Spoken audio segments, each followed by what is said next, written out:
Mejor la oración que la rebelión.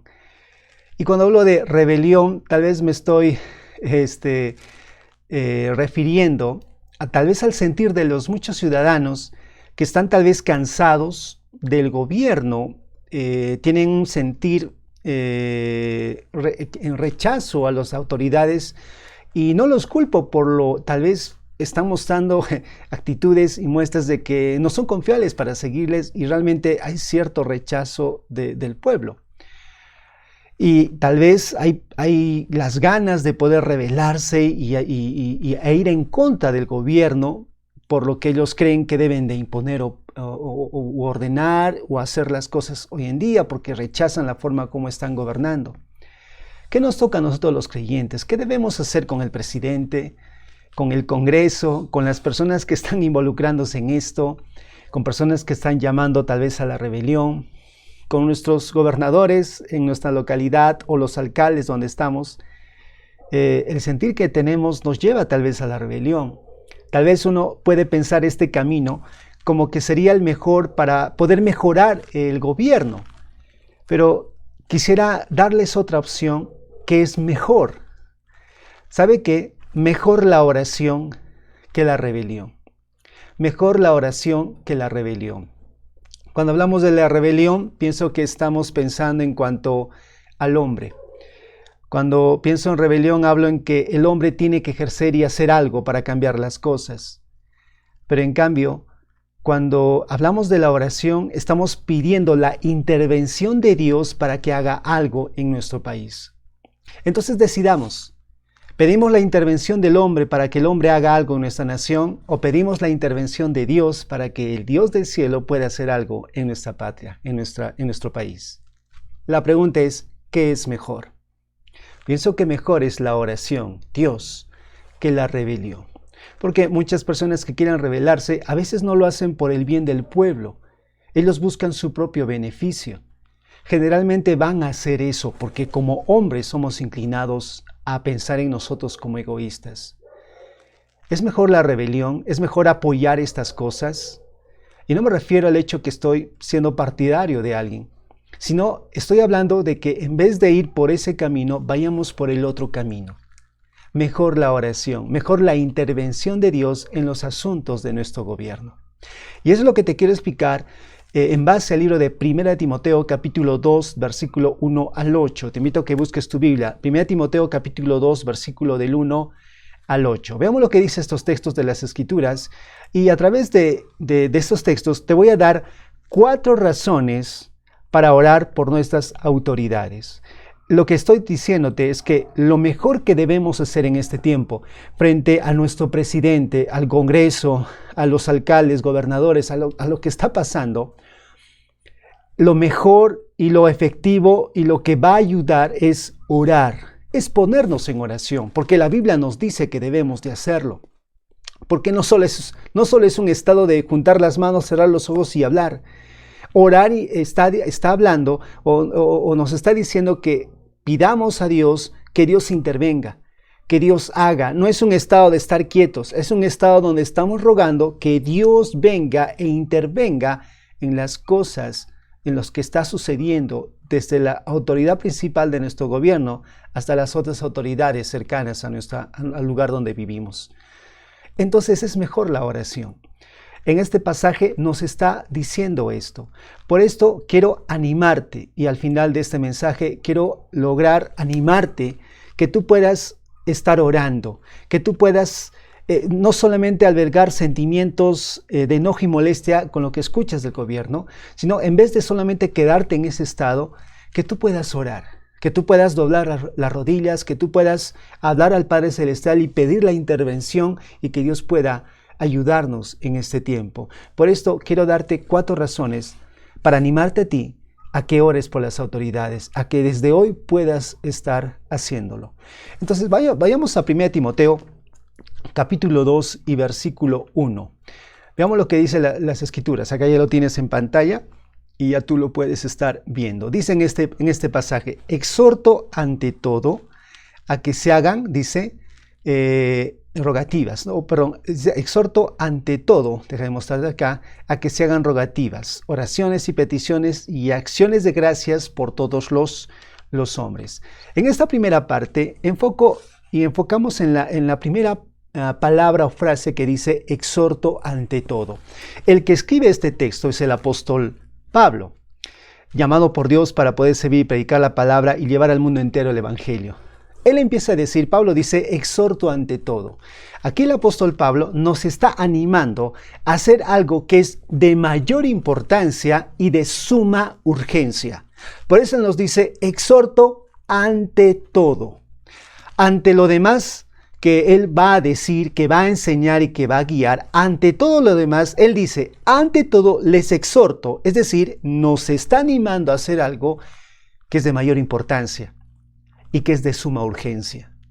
¿Y qué es aquello que es de mayor importancia y de suma urgencia? ¿Qué nos está pidiendo hacer con importancia y de suma urgencia? Lo dice ahí. 2.1. A que se hagan rogativas, oraciones, peticiones y acciones de gracias.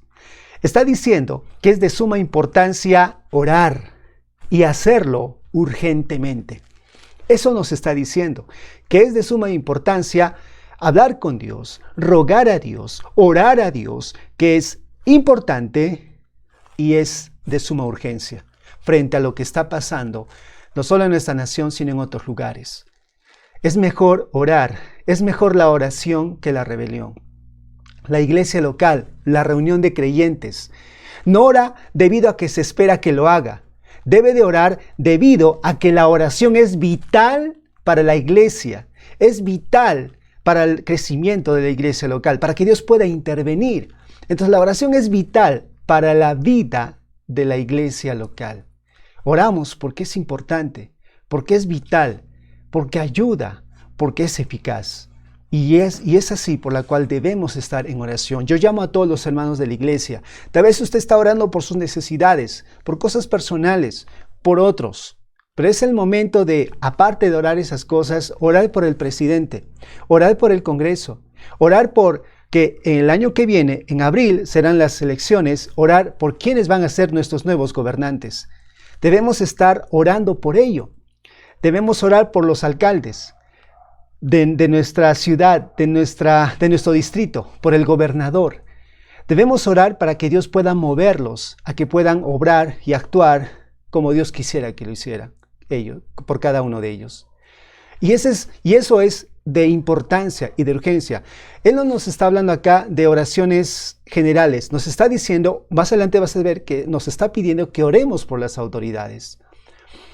El Espíritu Santo obra en la iglesia y mediante la oración y la palabra, Él obra. El Espíritu Santo obra en la iglesia. Entonces, si queremos que Dios, el Espíritu Santo, esté presente en nuestra vida como iglesia y ser de influencia a la comunidad, debemos de orar, porque la oración hace que Dios actúe, que Dios obre. Y no es porque nosotros movamos a Dios, sino es el hecho que cuando lo hacemos, estamos mostrando dependencia de Dios y es ahí cuando Dios hace algo por aquellos que lo buscan, porque cuando buscamos a Dios, Él lo encontraremos, Él se dejará encontrar porque Él quiere que le busquemos y Él hará cosas en esta nación.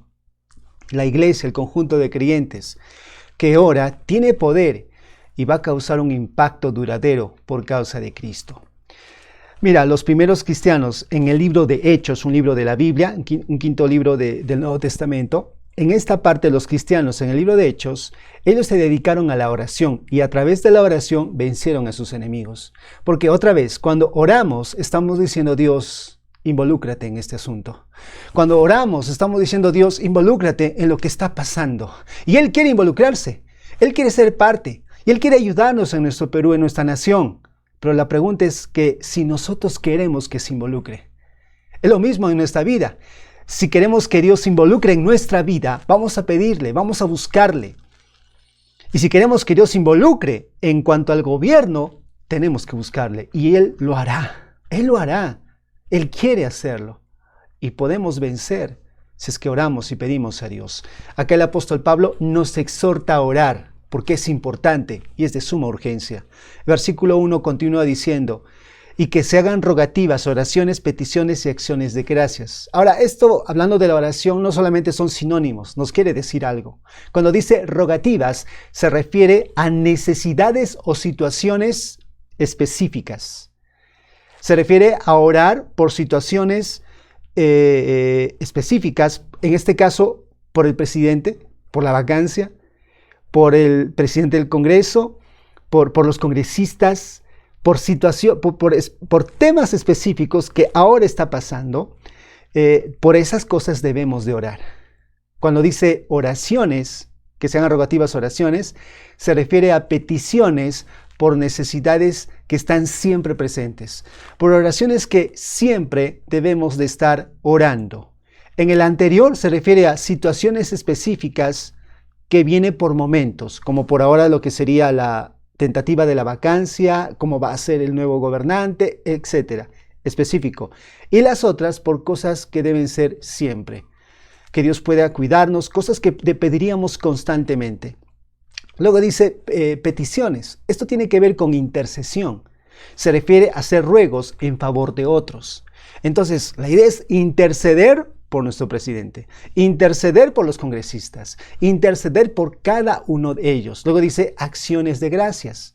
Se refiere a responder con expresiones de palabras por sus bendiciones o por las bendiciones recibidas de Dios. Dios nos bendice a través de gobernantes, pero también Dios nos castiga a través de gobernantes. Creo que hay mucho para agradecer a Dios, porque podemos agradecer a Dios por los gobernantes. Hay tal vez partes feas en cuanto a ello, pero también hay partes buenas. Agradezcamos a Dios por estas partes y no quejemos solamente por las partes negativas. Entonces hay que estar orando. Ahora, la pregunta sería, ¿por quiénes se debe de orar? Lo dice más adelante, por todos los hombres y por los que están en autoridad. Continúa el versículo 1 y dice, ante todo que se hagan rogativas, oraciones, peticiones y acciones de gracias por todos los hombres. Dice, por todos los hombres. Pero en el versículo 2 dice, y el versículo 2 es como diciéndonos, versículo 1, por todos los hombres. O sea, versículo 2, por todos los reyes y por todos los que están en eminencia. En conclusión, por las autoridades, por aquellas personas que nos gobiernan. Nuestra parte es estar orando por ellos. Nuestra parte es rogar por lo que están haciendo, de la forma como lo van a hacer y tal vez sus motivaciones. No tenemos reyes, pero tenemos presidentes, tenemos congresistas, tenemos personas que nos están gobernando. Y por ellos debemos estar orando. Hermanos, solo quiero que pienses una vez más. ¿Estás orando por tus necesidades, por tus cosas? Excelente. Pero te pregunto, ¿estás tomando tiempo en orar por el presidente con nombre? ¿Por congresistas específicamente? ¿Por lo que está pasando ahora? ¿Te has detenido en estos últimos días por orar? ¿O solamente tal vez te has puesto a quejar? ¿Te has puesto a comentar?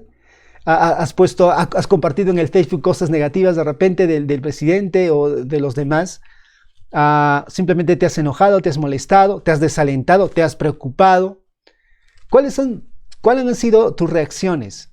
Pero yo pregunto si en esas reacciones te ha movido a orar, te ha movido a arrodillarte, te ha movido a decir, Dios, ayúdanos en lo que está pasando, guía al presidente, guía al congresista, que puedan tomar sabias decisiones. ¿Te ha movido a hacer esto? Si tú dices, creo que no lo he hecho, pastor, pues quiero que sepas algo, estás haciendo mal, estás en desobediencia, estás no dependiendo de Dios, estás más actuando carnal, terrenalmente, que espiritualmente. Dios nos guía, nos dice que en este caso debemos actuar espiritualmente. ¿Y cómo actuamos espiritualmente? Cuando en vez de estar hablando con un corazón respondiendo con un corazón rebelde, enojado, molesto por las autoridades, debemos arrodillarnos y debemos orar a Dios del cielo, porque Él nos lo pide, porque ahí ven los versos que Él nos está pidiendo, y eso es lo que debemos estar haciendo. Y si tú, hermano, no lo estás haciendo, vas a ver más adelante que no estás agradando a Dios. Esa actitud que tienes no es agradable a Dios. Esa actitud que tienes no es la más adecuada. Nuestra reacción más adecuada es ponernos a orar, versículo 2, por los reyes y por todos los que están en eminencia. ¿Por qué debemos orar por las autoridades? Te doy 4 razones. Empecemos por la número 1. Debemos orar por nuestras autoridades, número uno, porque, ¿sabes por qué debemos por qué debemos orar por ellos? ¿Por qué debemos tomar tiempo en orar por ellos? ¿Por qué deberíamos añadir a nuestra lista de oración a orar por ellos y por nombre? ¿Por qué razones? Vayamos a la razón número uno. Porque facilitará la expansión del Evangelio. Al orar por nuestras autoridades, esto va a lograr que expandir el Evangelio, predicar el Evangelio, hablar la palabra de Dios, esto va a ayudarnos a que se facilite, a que sea posible, a que no pueda interrumpirse. ¿Sabes que en otras naciones no se predica el Evangelio por causa de las autoridades? Porque para ellos es algo prohibida, es un delito y no se puede. Entonces necesitamos que las autoridades vayan bien para que de esta forma, cuando gobiernan correctamente y adecuadamente, el Evangelio pueda expandirse de una manera factible. Versículo 2 dice, para que vivan, volvamos al versículo 2, te lo muestro, ahí está, dice, hay que orar por los reyes, por todos los que están en eminencia. Mira esta parte, para que vivamos quieta y reposadamente, para que vivamos quieta y reposadamente, en toda piedad y honestidad. Mira, debemos orar para que vivamos con paz interna y externa, es lo que nos está diciendo este verso. Cuando empieza a decir estas palabras, para que vivamos quieta y reposadamente. Cuando dice una vida quieta, se refiere a una vida libre de inquietudes externas, libre de preocupaciones o perturbaciones externas que vienen de las personas, del Estado, del gobierno. Pero cuando dice debemos estar quieta y reposadamente, habla de una vida reposada, se refiere a vivir una vida libre de perturbaciones internas. Entonces, cuando oramos por nuestras autoridades, va a lograr que tengamos una vida libre de inquietudes externas e inquietudes o perturbaciones internas. Al hacerlo por nuestras autoridades, usted mismo viene a ser beneficiado. No me diga que usted no se preocupa si el presidente de repente está actuando mal, o si hay un golpe de Estado, o si de repente nuestro gobernante viene a ser una persona que está obrando mal. Creo que estaríamos muy preocupados. Es algo que debemos detenernos en nuestra vida y estar orando. Esto nos va a perturbar de una manera externa y por dentro también. Continuamos en el versículo 2, dice, para que podamos tener, o mejor dicho, quiero leerte este texto, pero en otra versión de este texto, en la Nueva Traducción Viviente, dice este texto prácticamente así: para que podamos tener una vida pacífica y tranquila. Debemos orar por las autoridades para que podamos tener una vida pacífica y tranquila, caracterizada por la devoción a Dios y la dignidad. Entonces, lo que está diciendo prácticamente porque la quietud, es decir, una vida pacífica, y el reposo, una vida tranquila, es el resultado de la devoción a Dios y una conducta digna ante Dios y los hombres. Si queremos tener una vida pacífica, una vida tranquila, eso es el resultado de una devoción a Dios. No es resultado de un buen presidente, no es resultado de un buen congreso, no es resultado de tener al superhombre gobernando nuestra vida. Es el resultado de que usted tendrá una devoción a Dios y que vivirá una vida digna ante Dios y ante los hombres. Cuando usted vive de esta forma, tendrá esta clase de vida. Pero cuando oramos a nuestras autoridades, estamos pidiendo que Dios obre en ello y también va a dar resultado a ello. ¿Por qué? Porque si nuestro presidente, si nuestros gobernantes son hombres piadosos, son hombres devotos al Dios del cielo, viven una vida digna. Imagínense nuestro presidente, los congresistas, los alcaldes, los gobernadores. Ellos viven una vida devota a Dios, digna, una conducta digna de Dios y ante los hombres. Imagínate cómo gobernarían nuestro Perú, nuestro estado, nuestro distrito. ¿Cómo gobernarían? Lo harían de una manera, como dice acá. ¿Cuál sería el resultado de esa clase de gobierno por ser esa clase de personas devotas a Dios? ¿Cuál sería el resultado? Una vida pacífica y tranquila, una vida quieta y reposada. No queremos esa vida quieta y reposada, no queremos esa vida pacífica y tranquila. Es el resultado de una vida en devoción a Dios Y si tenemos autoridades, devotos, que tengan en su devoción a Dios, eso es lo que va a generar. Es por eso que le animo a que usted pueda orar por las autoridades, a que debamos rogar por nuestras autoridades. Un teólogo nos explica la relación de la Iglesia y el Estado. Lo cito y lo leo de la siguiente forma. Él nos explica acerca de la relación de la Iglesia y el Estado. Dice así: aunque la Iglesia no debe ceder terreno en su compromiso con la verdad, tampoco debe agitar ni interrumpir la vida de la nación. Al manifestar amor y bondad a todos y al orar con pasión por los perdidos, incluidos los gobernantes, la Iglesia puede experimentar cierto nivel de libertad religiosa. La persecución solo debería ser resultado de la vida justa e íntegra y no de la desobediencia civil. Este autor nos está diciendo que como iglesia no tenemos que ceder en cuanto a asuntos de la verdad de Dios, en cuanto a asuntos de las enseñanzas de Dios. Ahí no vamos a tener que ceder, tenemos que ponernos firmes. Por otro lado, la iglesia o los creyentes no tienen que involucrarse en la nación, en el asunto de interrumpir la forma como el gobernante está gobernando, como el presidente está gobernando. No tenemos que interrumpir, no es nuestra parte hacer y ponernos en armas, no es nuestra parte. Por otro lado, también nos explica que cuando los creyentes se actúan en amor y en bondad a todos, en alguna manera afecta aún hasta a los gobernantes, y esto da lugar a libertad religiosa.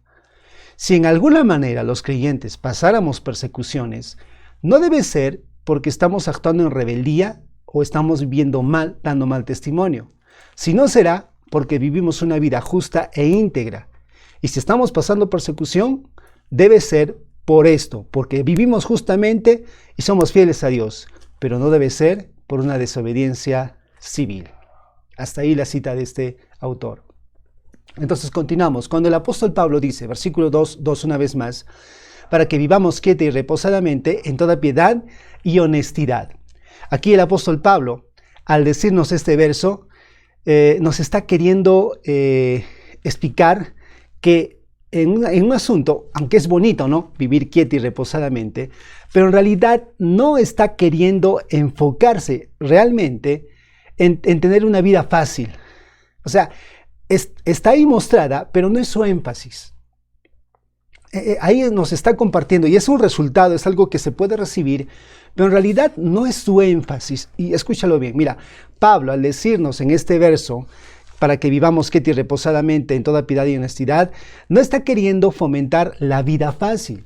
Lo que en realidad nos está diciendo es que, mira, el estar libres de molestias, tales como guerras, persecuciones, ¿qué va a ocurrir? Va a facilitar la extensión del evangelio de la salvación de Cristo. Cuando en una nación no hay guerras, no hay persecuciones, hay un buen gobierno, las cosas marchan bien, eso facilita para que el evangelio corra. Imagínate que hay guerras, imagínate que hay problemas, no se puede predicar, como hoy en día está pasando del virus, no nos permite expandir el evangelio por restricciones en cuanto a la salud. Esto es algo que tal vez no están en poder de las autoridades. Pero imagínate que fuera por las autoridades, por ciertos gobiernos. No se podría, por guerras y problemas y persecuciones. No se podría. Pero si oramos para que Dios dé paz y tranquilidad, eso va a lograr que el evangelio pueda extenderse de una manera fácil y factible.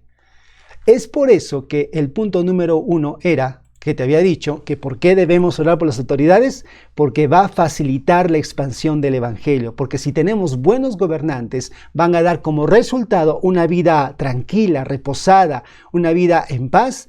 Entonces, el objetivo no es solamente tener una vida en paz, no solamente tener una vida fácil y tranquila, eso no es el objetivo. El objetivo es que el evangelio sea predicado. Porque la mayor necesidad que tenemos no es tener paz y vivir bien en un gobierno. No, la mayor necesidad es que el evangelio se expanda. Y si en un país hay paz y tranquilidad, esto es factible y posible. Es por eso que ese es el motivo principal porque Pablo dice, oren por las autoridades para facilitar la expansión del evangelio. ¿Me entendiste, hermano? Si lo entendiste, ¿qué tal si me dices un amén? De acuerdo, correcto. Empezaré a orar porque ese es el objetivo principal, porque la gente necesita el evangelio. Es lo que necesita. Por eso te animo, hermano, a que empieces a orar. Vayamos al número 2. La razón número 2 por la cual debemos de orar por nuestras autoridades. Mejor la oración que la rebelión. Número 2. Debemos orar porque esto es bueno y agradable a Dios. Al orar por nuestras autoridades, estamos pidiendo algo que es correcto y bueno, y es agradable a Dios. 1 Timoteo capítulo 2, versículo 3 dice este texto. Porque es bueno y agradable delante de Dios nuestro Salvador. Entonces, en vez de usar las armas y nuestras armas para hacer justicia y derrocar el gobierno, mejor debemos ir al que tiene el control de los gobiernos, a Dios, y orar para que se haga su voluntad, como es en el cielo, que se haga su voluntad en todos los gobiernos. Y cuando tenemos esta actitud de buscar a Dios, en vez de hacerlo por nuestras propias manos en armas, de buscar al Dios del cielo, porque Dios pone y quita gobernadores, y buscamos a Dios, esa actitud es buena, esa actitud es agradable. Por eso te decía al principio de que si usted solo tiene enojo, queja, molestia, habla mal de los gobernadores y solamente está en ese ámbito, hay que agarrarnos en manos, derrocarlos, sacarlos, y esa es su actitud, pues no es una actitud buena y agradable. La actitud buena y agradable que Dios nos menciona acá es que preferimos orar, preferimos pedir a Dios que intervenga a que simplemente haya rebelión de nuestra parte. ¿Estás de acuerdo? Número 3. Te animo a que puedas orar por las autoridades si te doy una tercera razón. Una tercera razón. Número 3. Debemos orar porque Dios quiere la salvación de todos los hombres. Dios quiere que todos los hombres sean salvos. Y mira lo que dice en el versículo 4. Versículo 4 dice, el cual quiere que todos los hombres sean salvos y vengan al conocimiento de la verdad. En este texto dice que Dios quiere que cada hombre sea salvo. Salvo es que tenga perdón de pecados, puede ir al cielo. Que tengan el conocimiento de la verdad. Cuando dice el conocimiento de la verdad, significa que sean salvos, que tengan la salvación. Entonces, Dios quiere que todos sean salvos, incluido el gobernador nosotros vivimos en Arequipa, nuestro gobernador en Arequipa, nuestro alcalde acá en Arequipa, de nuestro distrito, yo vivo en Caima, la iglesia es en Caima, de nuestro alcalde en Caima, de tu alcalde donde tú vives, de nuestro presidente, de nuestros congresistas. Dios quiere que ellos sean salvos, Dios quiere que ellos se arrepientan, Dios quiere que ellos puedan cambiar y buscar a Dios y que se arrodillen y busquen a Dios, y eso debemos de estar orando. Para aquello. ¿Por qué? Porque Dios quiere la salvación de todos, no solamente de otras personas que tienen necesidad, sino también de ellos, de ellos, del presidente, de los expresidentes, de personas. Dios quiere la salvación de todos, que vengan al conocimiento de la verdad, es decir, que sean salvos, que tengan perdón de pecados, que tengan acceso al cielo por la misericordia de Dios. Número 4, ¿por qué debes orar? La última razón por la cual te animo que debes orar. Número 4, porque no hay otro camino, ni otro modo de salvación. No hay otro camino ni modo de salvación. Solo hay una forma en la cual las personas pueden tener la salvación. Debemos orar para que ellos puedan encontrar ese camino. Debemos rogar para que ellos puedan ir por ese camino. Ellos necesitan al único Dios verdadero. Nuestros presidentes, nuestros gobernadores necesitan al único Dios verdadero. En el versículo 5, continúa este pasaje que estamos leyendo, dice versículo 5, porque hay un solo Dios, o sea, no hay otro camino de salvación. Por eso existe la necesidad de orar por los perdidos para que lleguen a conocer al Dios vivo, al Dios del cielo. Cristo, dice acá, es el mediador en todos los hombres. Dice versículo 5, dice, porque hay un solo Dios y un solo mediador entre Dios y los hombres. Empieza a decir, hay un solo Dios. Luego dice, un solo mediador entre Dios y los hombres. Y dice, Jesucristo, hombre. Hay un solo mediador. Esto se refiere, cuando habla de mediador, se refiere a alguien que interviene entre dos partes para resolver un conflicto o para ratificar un pacto, un compromiso. Acá dice que Jesucristo es ese mediador. Es el único mediador. Y Él está para restaurar la paz entre Dios y los pecadores. Él es el único. Y debemos orar para que ellos puedan encontrar este mediador, para que busquen al mediador. ¿Por qué? Porque nuestro mediador dice que es Jesús, Jesucristo, hombre. Es decir, que Él es el Dios hombre. Solo el Dios y hombre perfecto puede reunir al Creador y a la raza humana. Al Creador y a la raza humana. Solo Jesús puede hacerlo. La única esperanza para las naciones, Jesús. La única esperanza para nuestro gobierno, Jesús. La única esperanza para el mundo entero en su gobierno, Jesús. Y un día vendrá y gobernará. Su reino será global. Él será el único rey, gobernador perfecto. A Él le necesitamos. Nunca tendremos un superpresidente que salvará a la nación. No hay salvadores en la nación. No esperemos en partidos políticos en que llega tal persona y ya nuestra nación cambiará. No, la única esperanza para cada nación será Jesucristo. Y los gobernantes, los alcaldes y los presidentes necesitan a Jesús. Terminando, te contesto a una pregunta. ¿Cómo debemos de orar? Debemos de orar, dice la Biblia, con una vida justa.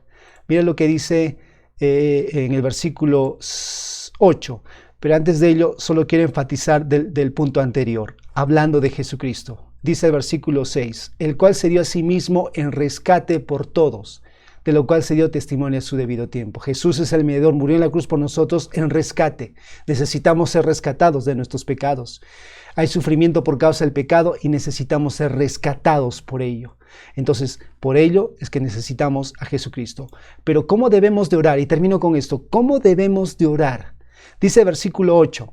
Quiero pues que los hombres oren en todo lugar, en todo tiempo, en todo lugar. Dice, levantando las manos santas, sin ira y contentamiento. ¿Notas esta parte? Lo voy a enfatizar. La parte que dice, sin ira ni contienda, sin ira ni contienda. La forma como debemos orar, dice debemos orar con manos santas. Ahora, no está enfatizando levantando las manos santas, sino está en la parte que dice levantando las manos santas, voy a enfatizar la parte que dice manos santas. Más que solamente levantando, es manos santas. Luego dice la parte negativa, sin ira ni contienda, porque lo que nos genera estos problemas es ira y contiendas, es lo que está generando. Entonces, acá nos explica cómo debemos de orar. El apóstol Pablo no nos está diciendo la postura específica que sea necesaria para orar, sino más bien nos está mostrando un requisito para la oración eficaz. ¿Y cuál es ese requisito? Dice, manos santas. No se está enfocando en la posición, nos está diciendo en un requisito importante para la oración eficaz. ¿Y cuál es esta? Manos santas. Acá cuando dice santas, quiere decir incontaminadas, o sea, no manchadas de maldad, de pecado. Las manos simbolizan las actividades de la vida diaria.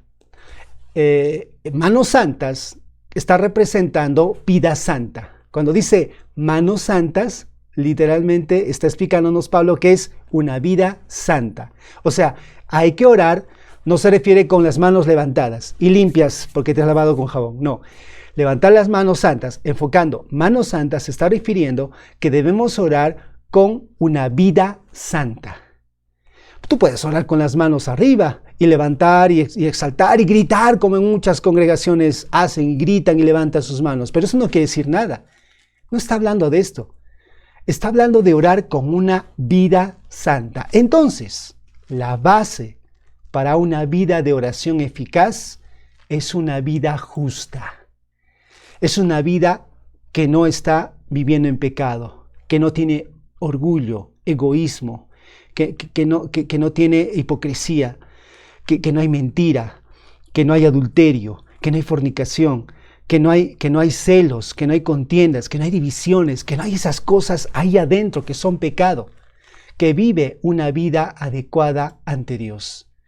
Entonces, eso es orar con las manos santas. Si vamos a orar a Dios, no podemos orar con Señor, mata al presidente, Señor, sácale el gobierno, Señor, que le caiga una roca. No podemos orar así. Manos levantadas, no en posición, sino en la actitud de un corazón, de una vida santa, una vida que no se mete en el pecado, que no está viviendo una doble vida. ¿Tu vida es así? ¿Sabes por qué tal vez no oras? Puede ser por dos cosas. Tal vez porque no dependes de Dios y la otra es porque tus manos no están santas. Tu vida no está santa. Por eso tienes problemas con tu esposa, con tu esposo. Tienes problemas con tus hijos, tienes problemas con tus padres, tienes problemas con otros porque guardas cosas, guardas secretos. Te enojas cuando te preguntan. Te enojas porque están viendo qué estás haciendo. ¿Por qué te molestas? ¿Qué guardas? Algo tienes. Por eso tu actitud es así. Por eso tienes una vida así, apática a las cosas espirituales, apática a las cosas de Dios. No oras porque tal vez algo tienes ahí. No tienes manos santas.